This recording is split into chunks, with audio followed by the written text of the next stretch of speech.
एक छोटं गाव होतं. तिथे अनन्या नावाची एक गोंडस मुलगी राहत होती. ती दिवसभर खेळायला, शाळेत जाण्यासाठी आणि नवीन गोष्टी शिकायला खूप उत्सुक असायची.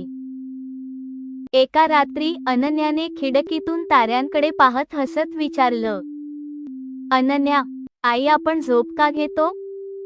आई हसली. अनन्याच्या केसांवरून हात फिरवत म्हणाली, "बाळा, दिवसभर तू शिकतेस, खेळतेस, हसतेस आणि विचार करतेस, त्यामुळे मेंदू आणि शरीर थकतात. झोपेत मेंदू शिकलेली गोष्टी नीट लक्षात ठेवतो, जसं मोबाईलमध्ये फोटो सेव्ह होतो. झोप कमी झाली की आठवणी पटकन विसरतात. दिवसभर खेळताना शरीराच्या स्नायूंना थोडासा ताण आणि थकवा येतो. झोपेत शरीर स्वतःच दुरुस्ती करतं. म्हणून सकाळी उठल्यावर तुला हलका आणि ताजेतवाने वाटतं. तसेच झोपेत शरीरात ग्रोथ हार्मोन तयार होतो, जो मुलांना उंच वाढायला मदत करतो. म्हणून लहान मुलांना जास्त झोप लागते.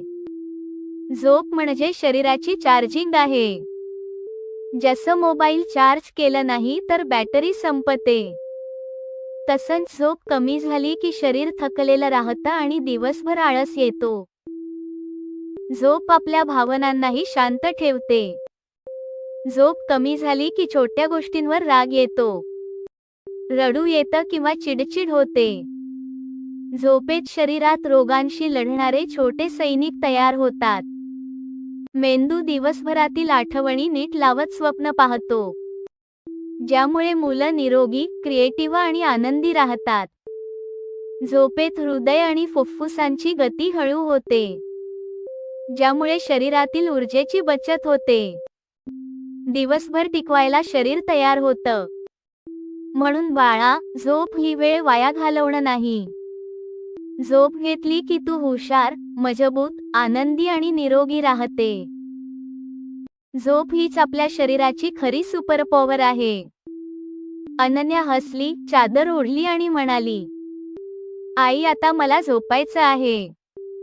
आईने दिवा बंद केला. त्या रात्री अनन्या गाढ झोपली. तिचा मेंदू, शरीर आणि भावना सर्व ताजेतवाने झाले.